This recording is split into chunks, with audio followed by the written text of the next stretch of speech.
Wait. रात का वक्त था और ड्रैकुला और रामदास अपने घोड़े पर सवार कवर्धा स्टेट से काशी की तरफ जा रहे थे। चांद आसमान में चमक रहा था, लेकिन उसकी हल्की पीली रोशनी रास्ते को धुंधला बना रहा था। हवा हल्की सर्द थी और पूरा रास्ता सुनसान था। कच्चे रास्ते पर दोनों के घोड़े धीरे धीरे आगे बढ़ रहे थे। उस खामोशी में घोड़ों के टापों की आवाज गूंज रही थी। दोनों शांत अपने अपने घोड़े पर बैठे हुए अपनी अपनी सोच में डूबे हुए थे। रामदास की आंखों में चिंता साफ दिखाई दे रही थी, लेकिन ड्रैकुला के साथ होने से उसे थोड़ी तसल्ली मिल रही थी कि वो अकेला नहीं है। वो ड्रैकुला से कुछ पूछना चाह रहा था, लेकिन पूछते हुए उसे डर भी लग रहा था। काफी हिम्मत करने के बाद उसने सवाल किया, भैया एक बात पूछूं? रामदास थोड़ा झिझक रहा था, लेकिन उसके मन में यह सवाल सफर की शुरुआत से घूम रहा था। उसे यह समझ नहीं आ रहा था कि एक पिशाच होने के बाद भी वो आज तक दिन के उजाले में कैसे सफर करता चला आ रहा था। क्या है? मैं इतने दिन तक दिन के उजाले में कैसे सुरक्षित था? आपका तो समझ आ गया कि आपको वो जंगल के मंदिर में मिले पत्थर की शक्तियों ने धूप से बचा रखा है, लेकिन मैं कैसे बचा हुआ हूँ? अनीता मैडम तो कहती है कि पिशाच धूप में जलकर भस्म हो जाते हैं। तुम्हें वो गुफा याद है? जब से डोंगरगढ़ गया हूँ तब से गुफा गुफा ही तो भटक रहा हूँ भैया। ऐसे कैसे याद आएगा कि आप कौन सी गुफा की बात कर रहे हो? रामदास की बात सुनकर ड्रैकुला के चेहरे पर एक हल्की मुस्कान आ गई, लेकिन अगले ही पल उसके चेहरे पर झुंझलाहट दिखाई दे रही थी। उसने रामदास को बहुत कड़क आवाज में जवाब दिया, वही गुफा जिसके बाहर मैं पहली बार सनलाइट में निकला था। हाँ, अब याद आया। पर उधर क्या हुआ था? तुम्हें ठीक करने के लिए मैंने तुम्हें अपना खून पिलाया था। ड्रैकुला की बात सुनकर रामदास को थोड़ी राहत मिली, लेकिन अगले ही पल उसके मन में एक नया सवाल उठ खड़ा हुआ। लेकिन भैया, क्या मुझे भी आपके जैसे इंसानों का खून पीना पड़ेगा? रामदास की आवाज में उदासी के साथ साथ एक डर भी साफ झलक रहा था। हाँ, तुम्हें अब इंसानों का खून पीना पड़ेगा। अब चुप रहो। ड्रैकुला की बात सुनकर रामदास का चेहरा और भी उदास हो गया। ड्रैकुला के जवाब ने उसे अंदर तक हिला दिया था। ये तो मैं नहीं कर सकता भैया, ये गलत है, पाप है। मैं ऐसा कैसे कर सकता हूँ? किसी आदमी का खून? छी छी छी, देवा रे देवा। रामदास की आंखों में आंसू आ गए थे। उसके लिए ये कठिन और कड़वी सच्चाई थी, लेकिन ड्रैकुला न उसकी तरफ देख रहा था और न उसे इस बात से कोई फर्क पड़ रहा था। भैया कुछ बोलिए ना, कोई तो रास्ता होगा ना इस सब को रोकने का। बोला ना चुप रहो। बेकार की टेंशन मत लो। जब भूख लगेगी तब सब कुछ अपने आप समझ आ जाएगा। ड्रैकुला की बात सुनकर रामदास और परेशान हो गया। उसने डरते डरते ड्रैकुला से फिर सवाल किया, भैया जब आप पहली बार पिशाच बने थे तब आपको कैसा लगा था? उस सवाल को सुनकर ड्रैकुला चुप रह गया।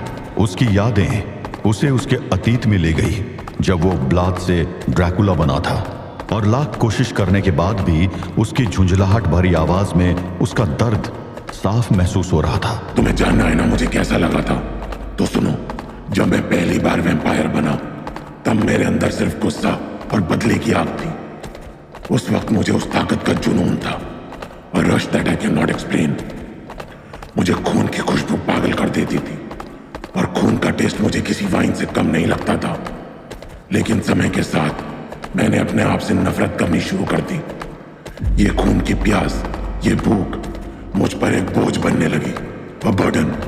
अब खुश, अब इसके बाद मैं तुम्हारे किसी और सवाल का जवाब नहीं दूंगा, इसलिए चुप रहना। ड्रैकुला की बातें सुन के रामदास हैरान हो गया।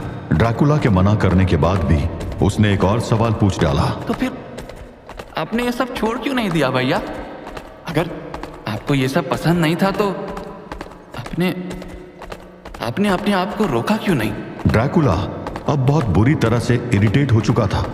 उसने घोड़ा रोक दिया और अपना हाथ बढ़ाकर रामदास की कॉलर पकड़कर उसको अपनी तरफ खींच लिया। रामदास अब हवा में टंगा हुआ था और उसके पैर अपने घोड़े को ढूंढने के लिए हवा में लहरा रहे थे। भैया छोड़िए मुझको, छोड़िए। बहुत शौक है ना तुम्हें मेरा इतिहास जानने का? हाँ, मैंने कोशिश की, बहुत कोशिश की, लेकिन जब भूख बर्दाश्त से बाहर हो जाती है ना, तब सबसे पहले तुम्हारी विल पावर तुम्हारा साथ छोड़ देती है। उसके बाद तुम्हारा सेल्फ कंट्रोल जाने लगता है और धीरे धीरे तुम्हारे अंदर का इंसान मरने लगता है। फिर बस एक जानवर बचा रहता है जो सिर्फ खून के लिए प्यासा होता है। एक ऐसा जानवर जिसके लिए सही गलत कुछ भी मैटर नहीं करता है। मैटर करती है तो सिर्फ उसकी भूख, उसकी ब्लड लस्ट, और जब कोई गुस्से में होना तो बार बार उससे सवाल पूछकर उसको और गुस्सा दिलाना सुसाइड करने जैसा होता है। समझे रामदास? ये बोलते हुए ड्रैकुला ने रामदास को छोड़ दिया और वो तेजी से जमीन पर जा गिरा। रामदास काफी डर गया था और उसे समझ नहीं आ रहा था कि वो यहां रुके या भाग जाए। तभी ड्रैकुला ने उसको एक और वार्निंग दे डाली। तुम मुझसे सिर्फ इसलिए सेफ हो क्योंकि तुम अनीता के भाई हो, लेकिन अगर अब तुमने मुझसे फालतू के सवाल किए तो मेरे अंदर का जानवर आउट ऑफ कंट्रोल हो जाएगा। अब अपने घोड़े पर बैठो और चुपचाप चलो। रामदास ड्रैकुला की बात सुन के चुप हो गया। वो आगे बढ़ा और अपने घोड़े पर बैठ गया। अब वो चुपचाप अपने घोड़े की चाल को महसूस करते हुए ड्रैकुला के साथ आगे बढ़ रहा था और मन ही मन भगवान से कुछ मांग रहा था। हे भगवान, जल्दी से हमको अनीता मैडम से मिलवा दो। न जाने वो कहाँ और किस हाल में है, पर मुझे पूरा भरोसा है कि वो कैसे भी करके मुझे दोबारा इंसान बना देंगे और शायद ड्रैकुला को भी। रात का वक्त था और काशी के आसमान में एक अलग ही चमक दिखाई दे रही थी। वो चमक घाट पर जल रही चिताओं की रोशनी से आ रही थी। जनरल रूट अपनी बटालियन के साथ काशी पहुंच चुका था। उसके साथ उसके चुने हुए 1000 सैनिक और हथियारों का एक बड़ा सा कंसाइनमेंट था। उनके आने की सूचना बनारस के कोने कोने में फैल चुकी थी और जनरल रूट का स्वागत करने खुद बनारस स्टेट का सेनापति आया था। जनरल रूट ने अपना घोड़ा रोक दिया। उसके साथ ही पूरी बटालियन रुक गई। रूट अपने घोड़े से उतरा। उसके चेहरे पर घमंड साफ दिख रहा था। उसके नीचे उतरते ही बनारस स्टेट का सेनापति उसका वेलकम करने आगे आया। काशी की इस ऐतिहासिक धरती पर आपका स्वागत है जनरल रूट। सेनापति की बात का जनरल रूट ने कोई जवाब नहीं दिया। वो इधर उधर देख रहा था और उसके चेहरे पर गुस्सा साफ दिखाई दे रहा था। महाराजा ईश्वरी प्रसाद नारायण सिंह किधर है? मुझे तो बताया गया था कि वो खुद मुझे रिसीव करने आएंगे। सेनापति रूट का सवाल सुनकर चौंक गया, मगर तभी वहां एक कड़क मगर शांत आवाज गूंज उठी। देर से आने के लिए क्षमा चाहूंगा जनरल रूट, मगर एक राजा के लिए बहुत से काम ऐसे होते हैं जिन्हें ज्यादा इंपॉर्टेंस देनी पड़ती है। जनरल रूट ने पलट कर देखा तो सामने एक लगभग 35 साल का आदमी खड़ा था। उसके शाही कपड़े साफ बता रहे थे कि वो किसी राज परिवार से था। उसके चेहरे पर लंबी घनी मूछें उसके व्यक्तित्व को और भी रोबीला बना रही थी। उसे देखकर अच्छों के सर अपने आप झुक जाते, लेकिन जनरल रूट इस समय एक अलग ही पावर ट्रिप पर था। महाराजा ईश्वरी प्रसाद, आपको मालूम है कि हम यहाँ अपने इतने बड़े बटालियन के साथ क्यों आए हैं? हमें इंफॉर्मेशन मिला है कि आपके स्टेट में ईस्ट इंडिया कंपनी का एक वांटेड एनिमी छुपा हो सकता है। बनारस स्टेट का इस इंफॉर्मेशन पर कोई एक्शन ना लेना ईस्ट इंडिया कंपनी के हायर ऑफिसर्स को अच्छा नहीं लगेगा। जनरल रूट के चेहरे पर घमंड की मुस्कान साफ दिख रही थी। वो महाराज ईश्वरी प्रसाद को नीचा दिखाने की कोशिश कर रहा था।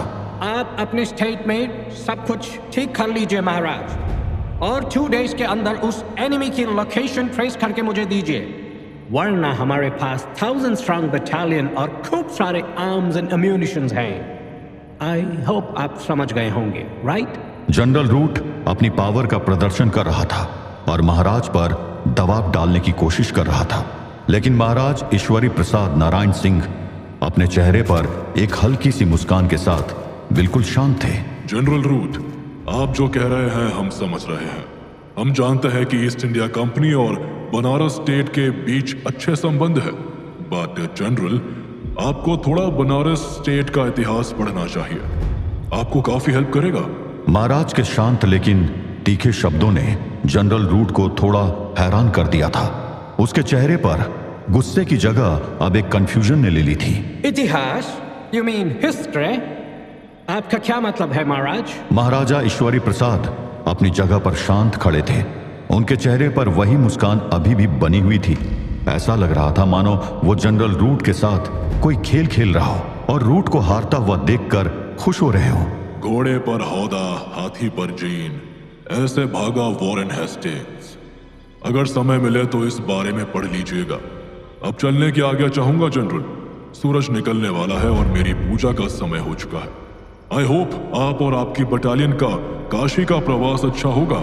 नमस्कार। रूट काशी के महाराज को जाते हुए देखते रह गया। उसके चेहरे पर गुस्सा साफ झलक रहा था और उसके दिमाग में बस एक नाम गूंज रहा था, वॉरेन हेस्टिंग्स।